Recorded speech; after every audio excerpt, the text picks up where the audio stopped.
పాలకొల్లు నుంచి ఒక పాస్టర్ గారు వచ్చాడు. అయ్యా, మా చర్చికి వచ్చే ఒక అబ్బాయి ఎలక్ట్రికల్ డిపార్ట్మెంట్ ఇంజనీర్గా పనిచేస్తాడు. నెలకొచ్చి 1.5 లక్షలు సంపాదిస్తాడు. కన్న తల్లిదండ్రులకు ఒక 1000 రూపాయలు కూడా పంపించడం. కొంచెం వాళ్ళ దగ్గరికి వెళ్ళి అబ్బాయి కాస్త బుద్ధి మాటలు చెప్దాం రండి అన్నాడు. నేను రానంటే మొత్తానికి బతిమలాడి తీసుకుని వెళ్ళాడు. వాళ్ళ ఇంటికి వెళ్ళటంతో దరిదాపుగా 3 కోట్ల రూపాయల ఇల్లు, చాలా విలాసవంతమైన ఇల్లు.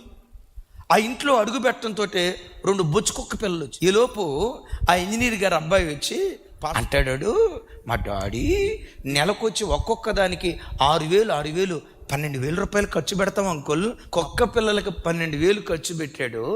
కన్న తల్లిదండ్రులకు 1000 రూపాయలు పంపించాడంట. ఎంత పుణ్యాత్ముడో చూడు. విచిత్రం తెలుసా, క్రైస్తవుడే. ఇక ఇంజనీర్ గారు వచ్చాడు, పాస్టర్ గారు పక్కన కూర్చున్నాడు. వెంటనే పాస్టర్ గారు అన్నాడు, రే, కుక్క పిల్లలకి 12,000 రూపాయలు పెడుతున్నావు, కన్న తల్లిదండ్రులకు ఒక 1000 రూపాయలు ఇటానికి నీకు చేయి రావట్లేదా అని బుద్ధి మాటలు చెప్తున్నాడు. కిచెన్లో నుంచి ఇంజనీర్ గారు భార్య అంటుంది, పాస్టర్ గారు వచ్చారని వంట చేస్తుంది. ఎప్పుడైతే ఈ మాట ఏందో ఆ రుబ్బుతున్న పప్పు గుత్తి తీసుకొని గద పట్టుకొని వచ్చినట్టు వచ్చింది.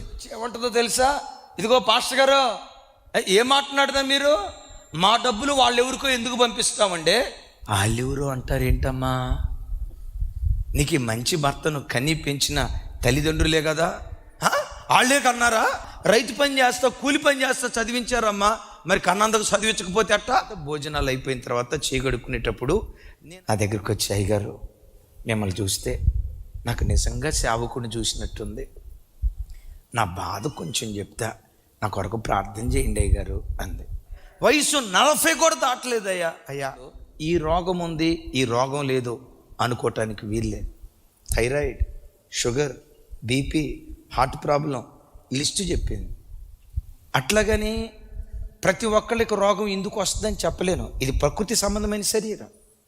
వృద్ధాప్యాన్ని బట్టి కొన్ని బలహీనతలు వస్తాయి, అది వేరు. దేవుడు నాకు మంచి ఆరోగ్యం ఇచ్చేటట్టు ప్రార్థన చేయండి అయ్యా, కానీ ప్రార్థనతో పాటు ఇంకొక ట్యాబ్లెట్ ఇస్తానమ్మా, ఆ ట్యాబ్లెట్ కనుక వేసుకుంటే ఒకవేళ దేవుడు కనికరిస్తాడేమో. నేను నమ్మిన నా దేవుడు పరిశుద్ధ గ్రంథంలో ఒక మాట రాయించాడమ్మా, భూమి మీద నీకు మేలు కలుగునట్లు, నువ్వు దీర్ఘాయుష్మంతుడు వగునట్లు నీ తల్లిని తండ్రిని సన్మానించు అని లేఖనాల్లో రాయబడి ఉంది. అత్తారింటికి వచ్చిన తర్వాత అత్తామామలు కూడా నీకు తల్లిదండ్రులు లాంటి వాళ్ళు. నా చెవులు వింటుండగా ఆమె ఏమందో తెలుసా, సచ్చినా నేను ఆ పని చేయను. ఎవరు వీళ్ళు? దైవాధికారాన్ని ధిక్కరించే ఫరో సంతతి.